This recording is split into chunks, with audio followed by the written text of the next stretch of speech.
Hello, welcome back to my channel.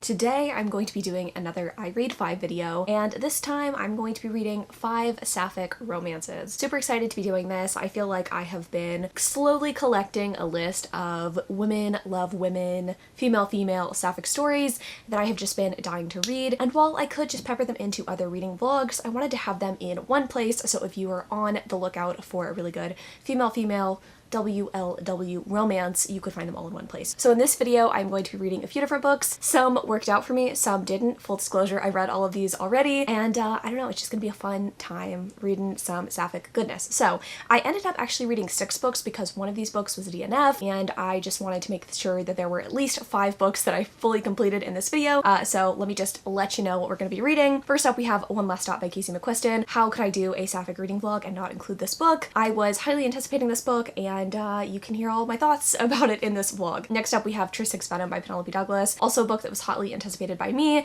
and apparently by y'all too, because I've gotten comments on almost every video that I've posted since this book has come out, asking where the reading vlog is for this book, and it's right here. Next up, we have The Hellion's Waltz by Olivia Waite. This is one, again, that was really anticipated by me. I think I put this in my most anticipated reads video for 2021, and honestly, I am so excited to share my thoughts about it with you. Next, we have How to Find a Princess by Alyssa Cole. This was so exciting to me because we've got a sort of like bodyguard romance situation, and we also have like a Anastasia retelling going on, so I had to read that one for this video. Then we have Treasure by Rebecca Weatherspoon. This is obviously a sapphic novella. It is smutty, it is fun, and I will tell you all about it in this video. I know, how many times can I say that? And then lastly, we have Being Hospitable by Mika James. This is another smutty novella. I included 2 novellas in this video because I've been reading a lot more smutty novellas, and what better place to put them than in a romance reading vlog, right? So without further ado, let's get into the vlog portion of this video, and you can find out all my thoughts on these sapphic WLWFF reads. Okay, so we're starting the vlog out in my car because it's Sunday in the suburbs, which means everybody is mowing their goddamn lawn. So I decided to hop in my car to update y'all on Tristic's Venom, and I am about 12% in, and I don't know how I feel, to be honest with you. I definitely want to attempt to read this all in one day and give y'all my thoughts and feelings as I go, but this book is not what I expected, and I'm a little bit sad about it. It's not terrible or anything, it's just not the format that I thought it was going to be, if that makes sense. So this story is an enemies to lovers story about Clay and Olivia. Clay is kind of the little rich girl who has a bad relationship with her parents, you know, like poor little rich girl kind of situation. She is captain of sports team. I cannot remember if it was like field hockey, lacrosse, whatever.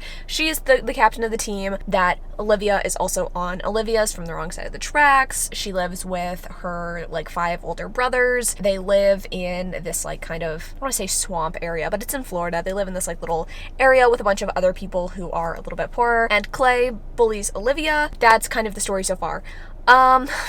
Where to begin? This story is just like strangely set up, I think, compared to other books by Penelope Douglas. This one, I would say, definitely tries to throw you in head first, and I don't think that's necessarily a terrible technique to have, especially if you're going to kind of reveal things as the story goes along. But I feel like we were given very little context going into this book about Clay and Olivia's relationship and why they're attracted to each other. Now, they haven't gotten together yet in any sort of like sexual sense, but we can tell there's that sexual tension there, and both of the characters seem to have these feelings for each other that they don't want to admit because, you know, they hate each other. But we're not given any background on that, if that makes sense. Like, I feel like I was thrown into the middle of a story, or at least like the 5th or 6th chapter of a story. I'm kind of like, okay, but why? Like, why is Clay such an asshole to Olivia? Like, I'm not really understanding the context, I guess, for this kind of rivalry. We have found out, I guess, that Olivia wants to go to Dartmouth and get a theater degree that her brothers don't really want her to get because, you know, whatever. And then we have Clay, who is just trying to kind of like get by, be a good girl. She's got her debutante ball coming up, which is like a thing, I guess. Again, I'm not really understanding why the characters A are attracted to each other, and B, like where the rivalry is really coming from. I don't know if I'm doing this book any justice or if I'm making any fucking sense, but I will say I'm left feeling strange reading this book. I think that's also trying to do too much at the same time. So we have an interaction between Olivia and this boy at school who's like into Clay, and he says that he will allow Olivia to have the starring role in this play if she has sex in front of him with another girl. And I don't know if it's implied that that girl is going to be Clay or not, but that's a deal that is kind of at play. We also were finding out like 12% into this book that there are developers trying to develop land, and they're going to come and take Olivia's swamp from her and her family, so she needs to fight that somehow too. I don't know. I don't know. How many times can I say I don't know? I'm not fucking eloquent, but I just know that this book is not exactly what I wanted. I wanted more context. I wanted it to be more angsty enemies to lovers. Granted, I'm not that far into the story. I should withhold my judgment. It's just not the way that I wanted the story to open. I feel like Credence had a similarly strange opening, but again, we got more context for, I can't even remember her name, the main character in that book. We got more context for why she was the way she was, why she was interacting with the men the way that she was because of the stuff that went on with her family. And I guess technically you could say that we're getting some context for Olivia and Clay, but not actually their relationship and like why they hate each other. So how many times can I say the same thing over and over? I think I am done updating y'all, but I am looking forward to where the story goes because I'm already getting hints that the sexual chemistry is there between Olivia and Clay, like regardless of whether I feel like I understand their relationship at all. I do think the sex is gonna be hot, which like that's really what I'm looking for here. I just feel like so often with female romances we get like very soft, like, you know, and I don't want that. I don't want that this week. We're gonna see if we can avoid that this week. Hopefully Penelope Douglas will deliver it this week and or today. I am gonna head home. I'm gonna continue reading. I'll update y'all as I read. We're gonna have a great day together. Okay, I'm gonna keep it brief because my camera's apparently about to die, but I'm not liking this book. I'm 50% in and I'm so disappointed. I was so excited for a female romance from Penelope Douglas, my queen, but it seems like her latest few releases are just not really my cup of tea, and I think I have pinpointed exactly why that is. It's not because she goes too far with the enemies to lovers or bully aspect of romance. I actually don't find this to be like that abhorrent in terms of like bullying, although I know that a lot of reviews said they were really turned off by that. For me, I don't like all of the extra shit that she is adding to romances now. I know some people really like a lot of plot and a lot of side characters and a lot of other things to sink your teeth into. That's just not really my thing, and I think that's why Punk 57 worked so well for me in comparison to this book. It was two characters who were really into each other, had this bullying situation going on, but it was really about them. Like, thinking back to that story, I can't think of a whole lot of side characters besides like maybe a best friend here or there. This story is just so heavy on the savior town aspect, on the, you know, trying to get into the right college aspect, hiding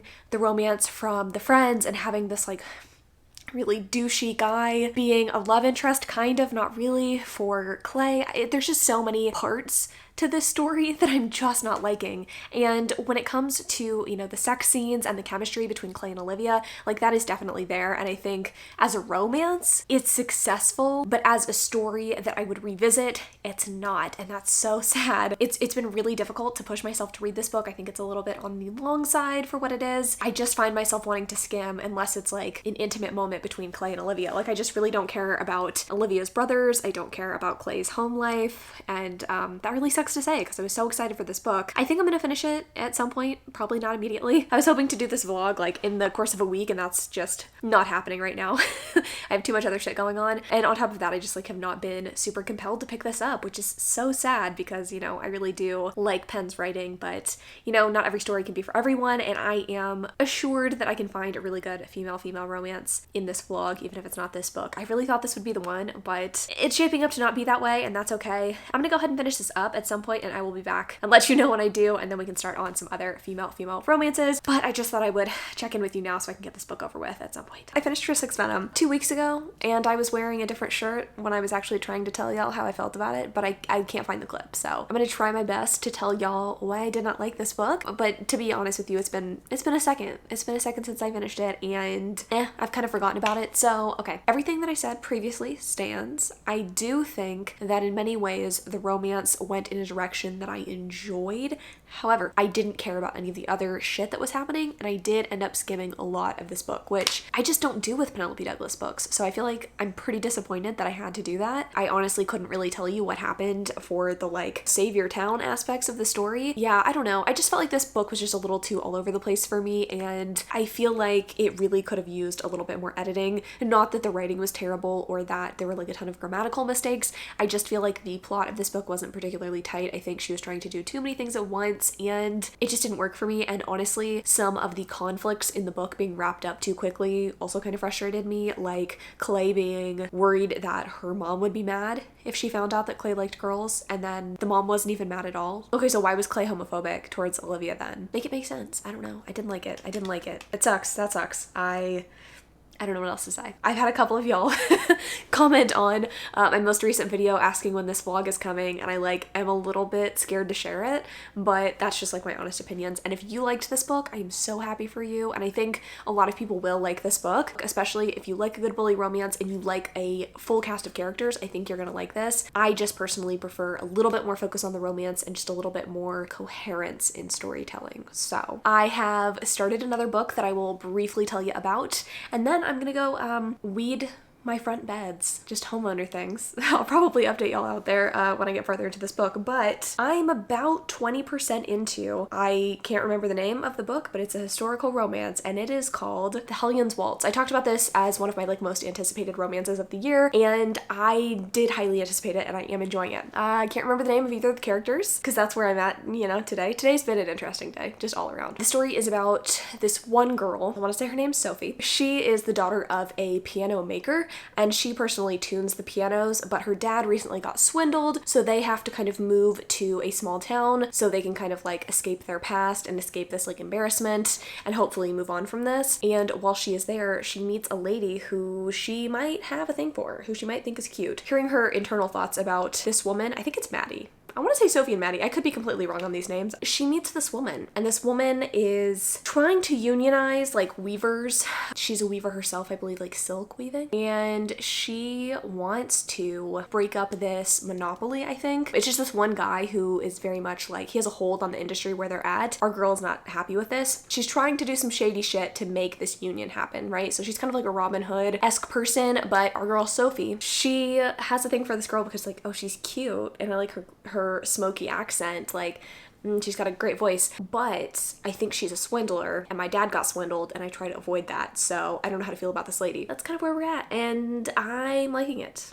I'm liking the kind of bisexual representation, pansexual representation we might be getting from Miss Sophie, and then I think the other girl likes girls. I mean, it's a female-female romance, like they both like each other, right? But I like it. I like a good historical romance, and I like it when it's female-female. I liked the first book in the series, and this one's pretty good. I will say, if you read the first one and you didn't like how technical it was with like the astronomy, you might not like this one because it is a little bit technical with the weaving, I guess, and like the music side of things. It's clear that our author definitely does research into the industries or the kind of like topics of interest of the women in the stories. So if you're not interested in what the women are interested in, it might bore you. I learned a lot more about weaving than I really cared to learn, but I'm willing to overlook it because the book's cute. So I'm not gonna lie, I don't know where the story's going. I'm 25% in, but Hayden is not home right now, so my goal is to finish this story and then read a slutty, smutty little novella that everybody seems to love. It is called Being Hospitable by Mika James, and I'm excited about it. Like, all of my friends have given this one 5 stars, so I think what I'm gonna do is just update y'all when I'm finished with this book and just let you know whether I recommend it or not, and then we can read some smut together. That's what we're gonna do. I know it seems like I don't really know what's going on, and I think that is true. The intro's gonna make it seem like I know what's going on, but just know that I don't. Usually I have the books picked out before I start a video. This time I thought I did, and then I found some stuff from my library that I was interested in reading, so I'm kind of just making this shit up as I go along. All right, I'm gonna go. Okay, so I finished The Hellion's Waltz. I know I said that I was gonna update y'all after I finished, as I was weeding, or after I weeded my beds, but I looked disgusting and sweaty, so I'm back nearly a week later to tell you how I felt about it, and frankly, I thought it was pretty goddamn hot. This book was unexpectedly smutty. It had just such a refreshing air about it.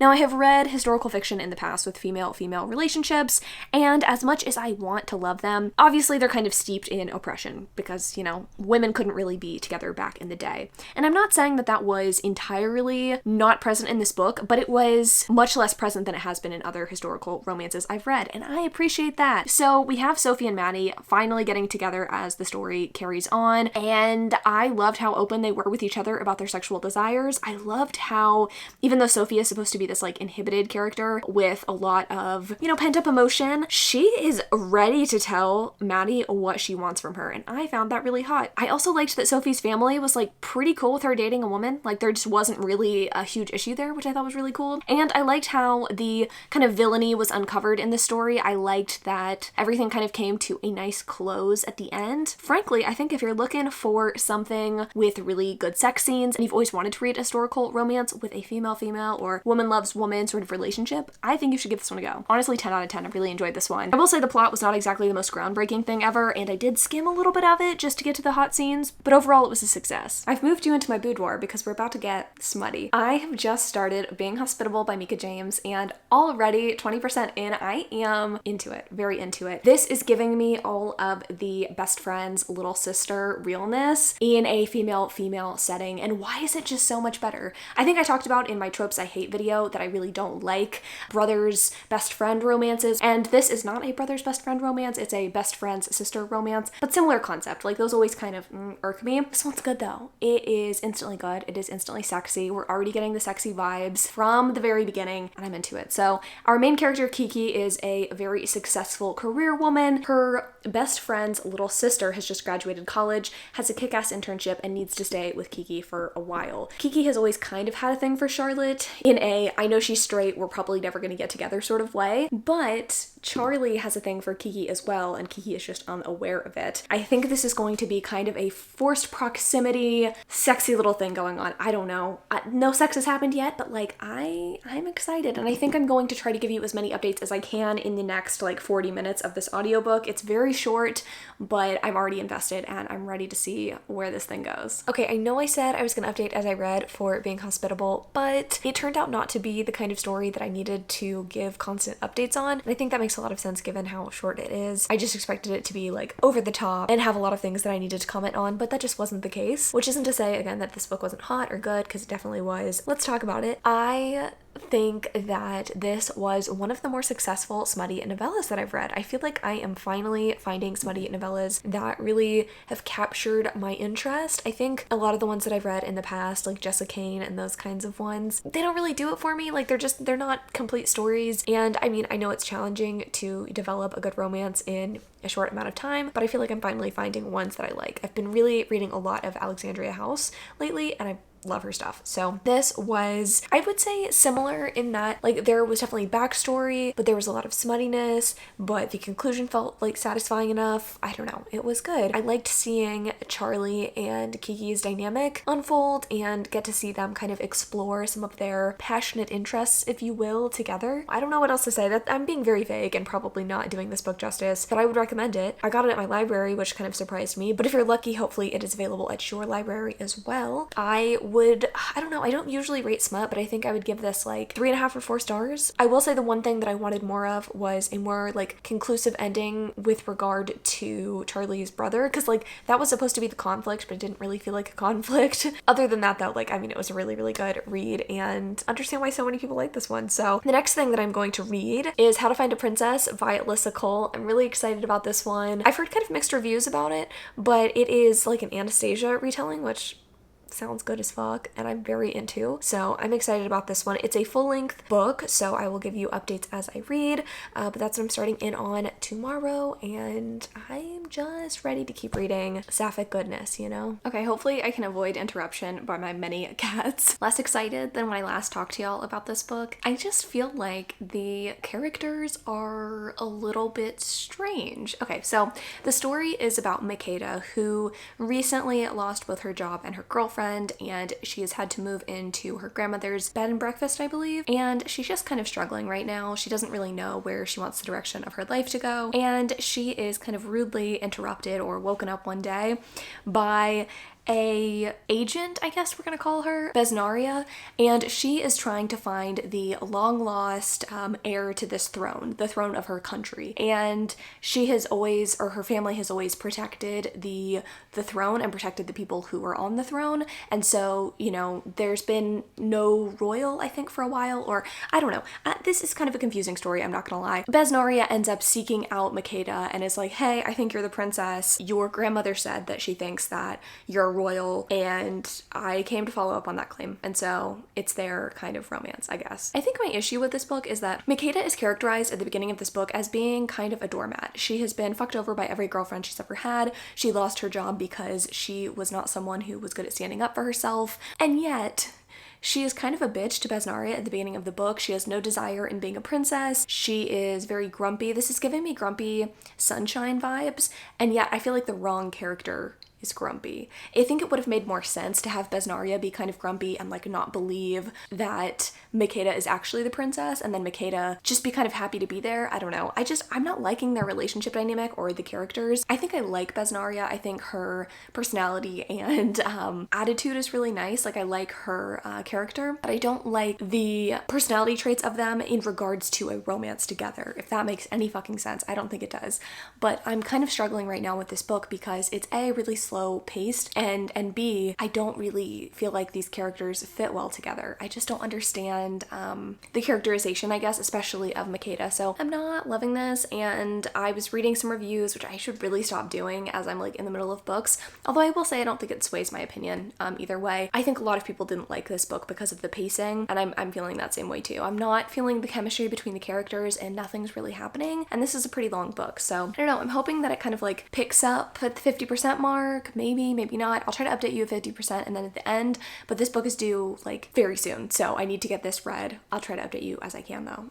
But yeah, I'm a little sad. Okay, I'm 50% in, and I think I'm gonna DNF this book. I feel like life is too short to read books that I don't really enjoy. I feel like if I continued on with this book, it would probably end up being a 2-star read. I'm just not gelling with these two characters. I feel like I'm really just in the mood for a delightful rom-com, and I'm not getting rom-com vibes from this. It's not super serious, but it's also not funny. I don't like that there's this kind of forced proximity situation, but the characters are increasingly at each other's throats. It's not really a vibe. It's not something I'm enjoying. I'm not saying this is a bad book or that it's not a book that you might enjoy, but I don't think this is like the strongest romance out there, so not loving it, and I think it's just time for me to DNF it. Also, it's due back at my library very soon, so maybe I'll just like return it early and let someone get a head start on it. I do think, however, I am going to read 2 books after this one, so that it will be like 5 full books that I have read to, completion. That sounds weird. I want to read 5 full books. I don't want to have like a DNF in here.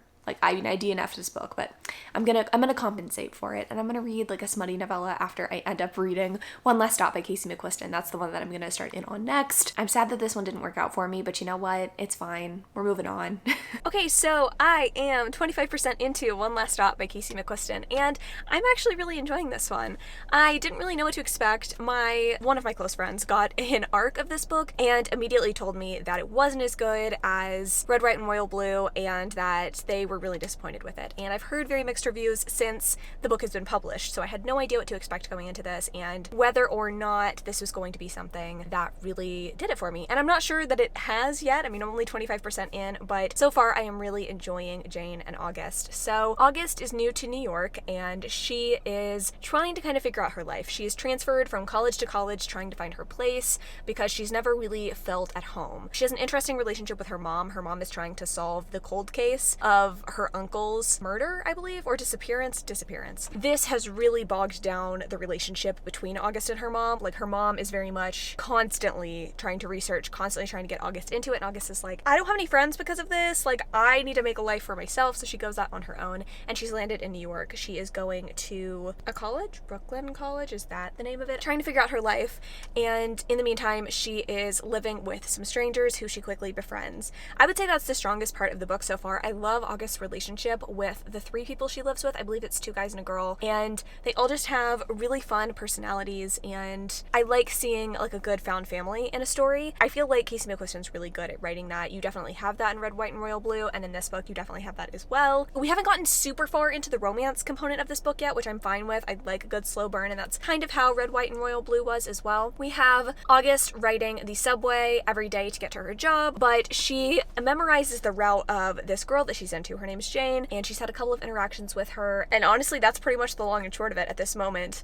We have gotten to, I believe, the end of the synopsis of the book. Not that I've read the synopsis of the book, I just kind of know what it's about given all of the buzz about it. The story is about this girl who is from the past. Jane is not from, present day, and I guess the subway is the only place she lives, manifests. I don't really know. We haven't actually gotten the details yet, but August has figured out that Jane is not from 2000 whatever, and that is why she she probably can't go on dates. Because August has asked Jane out on dates before, says yes, and then says no, or like she just never shows up, that kind of thing. It's interesting so far. I liked the kind of research component that August did, tried to do a seance with her roommates. She kind of thought that Jane might be a vampire, so I'm curious to see more interactions between the two of them, because as of right now, like, I am invested in seeing where this relationship goes, even though it's like at the very beginning stages. So I do think that Casey has been successful in this story, and I'm liking it. I'm liking it so far. I feel like it's a lot easier to get into than How to Find a Princess was, so I'm hoping it's smooth sailing ahead and that the romance is very like steamy and fun. But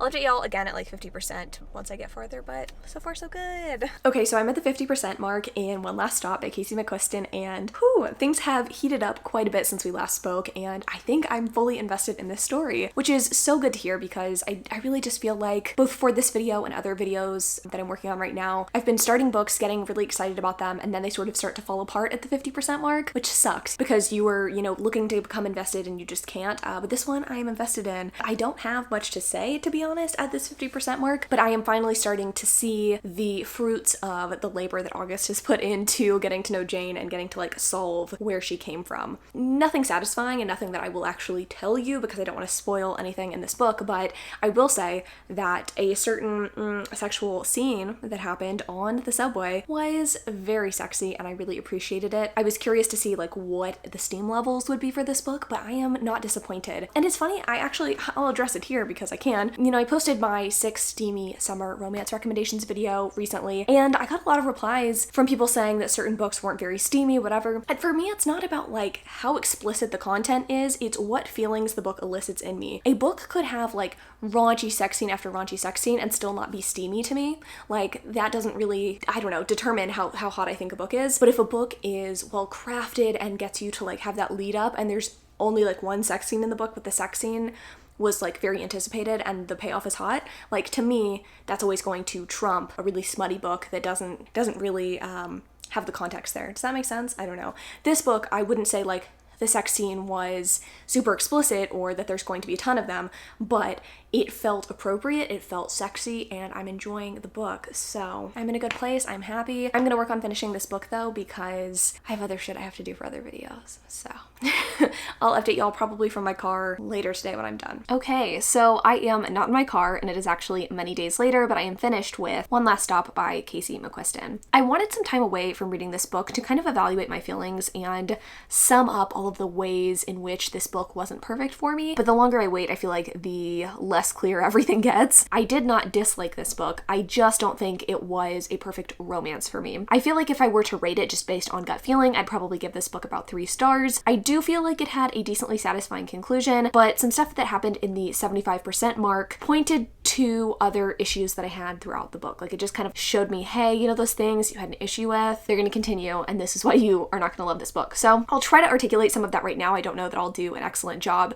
I think my main issue with this book is that it is a book that happens in one particular location, and while I love a good forced proximity trope, it's not really a forced proximity book. You just have a romance that's happening in one kind of stagnant place. And while this does lead to some fun, sexy times and some adventurous sex, I just feel like the romance itself kind of needed a little bit more context. Maybe it's just me being a little bit too practical, but the entire time I was reading, I was considering the fact that August and Jane, like, how are they actually going to work in the real world when Jane is from the 70s? I just don't understand how they're going to work, and we actually never really got to see that. I don't want to spoil too much of the book, but the majority of the story is spent on the subway and figuring out how to get Jane off of the subway.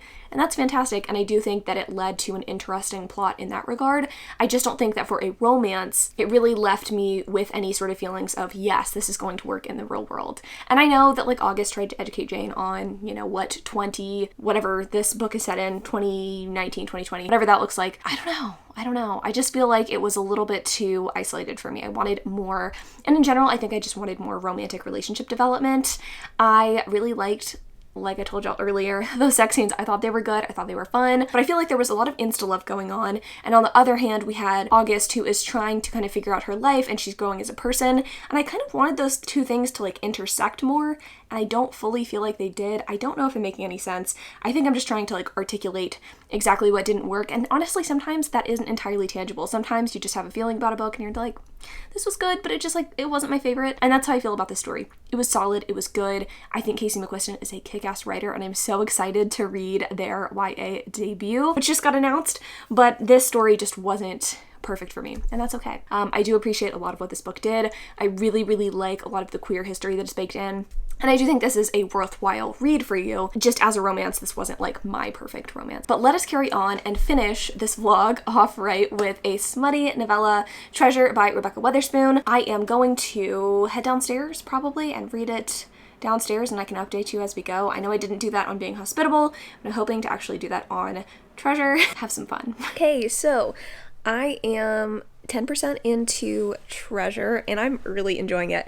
It is already kind of heating up, already kind of spicy, which I guess one would expect given that this is a short, smutty novella. It's about our two main characters, Alexis and Treasure. I think Treasure's real name is Trisha, but Alexis is going to a strip club with her sister for her sister's bachelorette party, and Alexis meets Treasure and gets some private dances, and things get very hot and heavy. There's no sex that happens, but you can tell that they're both kind of into each other. Honestly, I expected, for some reason, the story to all take place in the course of a night. That's not actually what happens. Only the first chapter is there this like bachelorette party scene, and now we are taken into just like everyday life. So I'll be interested to see like where the story goes. I think that Alexis is in college, and she's younger than I thought that she was going to be. I think she's like 19 or 20 maybe, and I don't really know much about Treasure / I think Trisha. I don't really know much about her life except for she is trying to pay for her tuition and also make sure that her kids are taken care of. So I don't know, I think there's going to be a little bit more depth to the story than I had previously anticipated. So far so good. I'm enjoying it. The first chapter was really hot, so if that's any indication, I think that we are in for a good time. I'll keep you posted.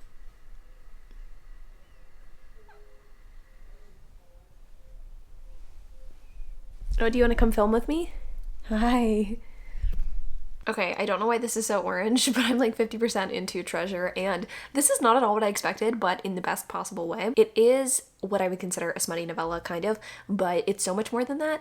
It is about Trisha and Alexis and their relationship. So I think I kind of hinted at it, but both of the girls are in college, and they actually end up in the same computer science class, and that is how their relationship kind of like carries on. And it's definitely more of a noodle story than I thought it would be. I really thought that, like I said, this was just going to be smutty one-night stand novella, and it's definitely not that. So Alexis is dealing with some mental health issues. She has a history of self-harm, and she is trying to make a fresh start for herself in college, and part of that is kind of falling into this relationship with Trisha. She's like really into her. And then Trisha, I don't think I set her story up correctly, but she is a stripper. She is also trying to get her degree, I think, in computer science. The money that I said that she was trying to like save up for kids, it's not for her own children, it's for her mom's foster kids. So she was like helping her mom, I guess. So they're both pretty young. I think Trisha's 20 and Alexis is 18, and honestly their relationship is just really wholesome. I love the way the story is written. I feel like it's not trying too hard, and I feel like the text conversations and just the dialogue in general between Trisha and Alexis is really spot on and just like witty and fun, and I'm loving it. This is really good. Unexpectedly good. I mean, I knew I would like it because a lot of my friends have given this book 5 stars, but I was just expecting something completely different than what it is, and I like that. I love being surprised. So I think I'm going to wrap this up and give y'all my final thoughts tomorrow morning. I'm just getting kind of tired, and I don't want to like wrap this vlog up in a boring way, so I will do that tomorrow, and then I'll edit and upload this video. It's a Sunday. I really should have done this like before this video is getting posted, but I'm gonna finish this and I'll be back. Okay, so last night I finished Treasure, and I have to say I think this is my favorite book that I've read for this whole video, which is so interesting since this is a book that I didn't intend to read for this video. I was supposed to read How to Find a Princess, and yeah, this was just a very happy little surprise. I am going to give all of the credit though to Mina from Mina Reads. This is a book that was on my radar because of her. A lot of my sapphic romance radar is all based on Mina's Goodreads. I feel like I'm constantly finding stuff that I'm interested in reading because of her, so I'll leave a link to her channel down below if you want some more good sapphic recommendations. But Treasure was just so satisfying. Like, I have not read a novella that feels that complete in such a long time. I want to say this was probably a little longer than a lot of novellas, but it had everything that I personally want. It had a satisfying romance, it had really good smut, and everything was just perfect. Like, I don't have any complaints complaints about it. There wasn't anything that I really would have changed. And when the story concluded, it felt like it was in a very healthy place. I don't know, I just feel like with novellas, you either get just a lot of smut and no story, or you get a story that doesn't have like a good conclusive ending. And in this book, you totally did. So 10 out of 10, like it was so good. And probably my favorite novella I've read this year in general, but definitely my favorite book that I've read for this particular vlog. So if you're looking for a good sapphic novella, please pick up Treasure. It was so good. But with that, I am finished with this video. I have read 5.5 sapphic stories, and I've had such a good time doing this. I want to do this again, hopefully soon, and or just do a better job at like sprinkling in sapphic reads in my regular reading. That's definitely something that I need to work more on. I feel like I've done a pretty decent job this year at reading a little bit more diversely, but I have definitely been slacking in the queer story department, so I definitely need to kind of pick that up. If you want any more kind of sapphic recommendations, I'll leave a couple in the description down below. I have done this video before. This is like my first I Read 5 video. It was like a female romance rec video, and I ended up privating that one because I just wasn't super happy with the way that I spoke about certain things. So I'm just gonna leave like the recommendations from that video in the description. Basically, I privated it because I was super focused back in 2019 on making sure that everything was own voices, and I think that that was a little bit harmful because I don't think that people necessarily have to be openly queer to be able to write queer stories, but I do feel like it was a little limiting the way that I was like speaking about the own voices component of the books. So I don't talk about books like that anymore, so I just didn't want that to like be on my channel, but I definitely stand by the recommendations still. So I will also leave, I'm leaving a lot of things today, I'll also leave in the description of this video a couple of posts from Becky Albertalli. I feel like she has made some really good, informative like graphics, I guess you could say, on how we speak about queerness and stories, and it's interesting to look at. I feel like a lot of the discourse over the past couple of years has been about, you know, ensuring that we read only own voices stories, but when it comes to queer books, that's a little bit limiting because it can be kind of gatekeeping, and it also forces queer people to come out maybe before they're ready. She does a really good job at addressing some of those like questions and critiques people have of queer books that seem to be authored by like cis straight people. So anyway, I just thought it was interesting. It was something that's been like on my mind and is part of the reason I privated my video, you know, like I don't want to contribute to that gatekeeping. All of that to say, I had a really good time making this video, and I hope you guys maybe got some good recommendations from it. But I love y'all so much. Thanks so much for watching, and until next Sunday.